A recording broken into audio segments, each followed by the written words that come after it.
वो है बे की, कि बे किस तरीके से बनता है। बे के 5 कट होते हैं, 1 2 3 4 5, और ये हम कलम से लेते हैं। ये कलम जो यूज़ करनी, उसको पहले ऐसे लगाते हैं, फिर 1 2 3 4 5, और एक कत लगाते हैं उसके दरमियान, ये वाला ऐसे कलम से लगाएंगे। फिर यहाँ से बे बनाएंगे ऐसे, जब कलम यूज़ कर।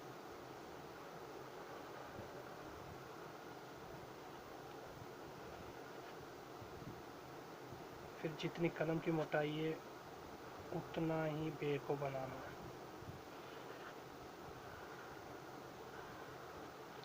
ये नहीं कि आपकी कलम की मोटाई छोटी हो, हमेशा कलम की मोटाई के मुताबिक बे बनती है। यहाँ पर नुक्ता लगाना है, वो भी जितनी कलम का साइज है। एक दफ़ा फिर देख लें बे। ये बड़ी बे बनाने का मकसद ये है कि ताकि आपके लिए आसानी हो जाए, बे बनाने का तरीक़ाकार क्या है, उस तरीके के मुताबिक बे बनाते। फिर इसको यहाँ से डबल कर देना। ये चीज़ तिरछी रखनी इस साइड पर, और इसको खड़ा रखना ऊपर की तरफ।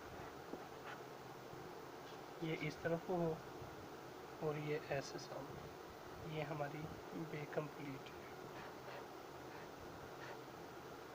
इसके बाद अब हम कलम से प्रैक्टिस करेंगे, जो ये कलम है, और आज इसका बताएं